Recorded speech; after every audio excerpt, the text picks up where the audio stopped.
So just to review, this is what the ERCOT system looks like today. We went out and identified the best areas of wind. We then came up with a transmission plan to move that wind from where it blows to where most of the people live. And then we worked with our utilities to have them install smart meters. We're going to be installing over 6 million smart residential meters so that the customer for the first time will understand their consumption real time, make some intelligent decisions, will have more reliability. They'll be able to choose time of day pricing if that's what they want. And ultimately, we'll be able to plug in cars into the garage that can charge at night, primarily on wind energy, when the price is the lowest. Sounds like a good future to me. We've been migrating our fuel mix for a couple of years now. This is not a new thing, but you can see that we've gone from more carbon intensity to less carbon intensity in the last 3 years. You can see our generation mix and our generation consumption. Today it's about 79% carbon and about 21% zero carbon. Now, all carbon is not created equal, obviously. Natural gas has about 40% of the carbon output and a fraction of the SO2 and NOx.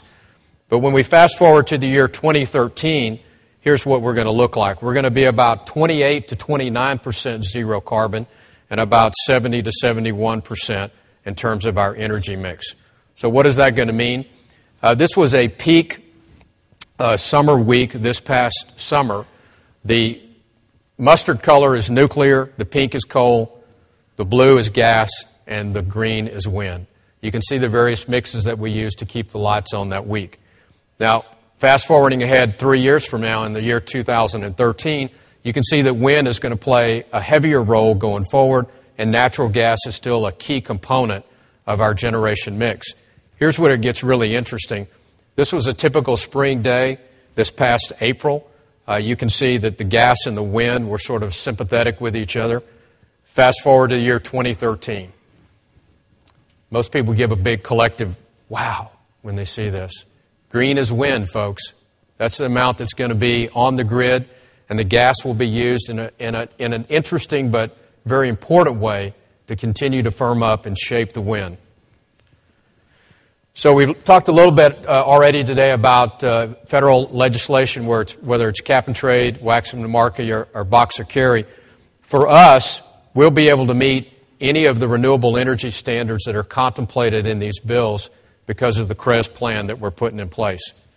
Now, recently, our state filed a lawsuit against the EPA challenging their endangerment finding. I want to make it very clear, you should read what we wrote. And basically, the governor said, look, we support clean air and clean water, but our actions speak louder than most people's words. And we think there's a smart way to get to this point in time, and there's a way that would be destructive to the economy. We're going to try to do some more on sun. We think we have great solar resources. That has not taken hold nearly as much as the wind has. And so at the Commission, we're going to try to get at least 500 megawatts of wind on. We hope to be building a new nuclear plant in the not-too-distant future. It's a great zero-carbon base load, and it really is quite complementary with our future plans. And sort of lastly, I want to talk about electric vehicles. I could have thrown in a paradox number 4 for you. Recently, the city of Houston, sort of the perennial home of fossil fuel, natural resources, and the home to a lot of the integrated oil and gas companies, is attempting to rebrand itself as the electric car city. And they've announced some really creative initiatives. The thing about electric vehicles is it addresses a lot of our issues. Even an electric vehicle that's charged up from coal is a cleaner carbon footprint than what we have today.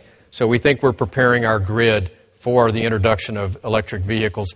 It's going to admittedly take some time to get there, but it will one day, I think, be a reality. Now, I mentioned in the beginning of my conversation that wind helps to bring down prices. Here's a great example of that.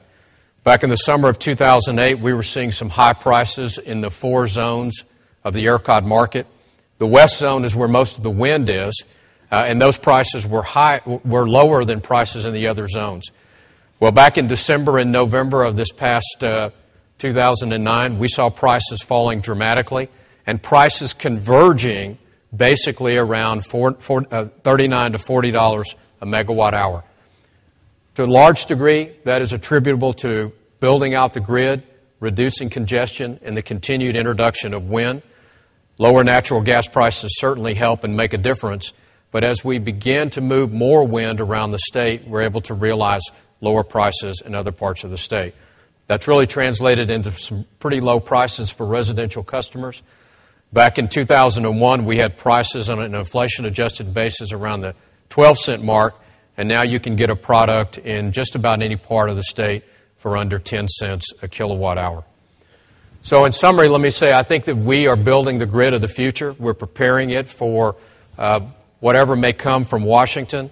We're introducing massive amounts of wind.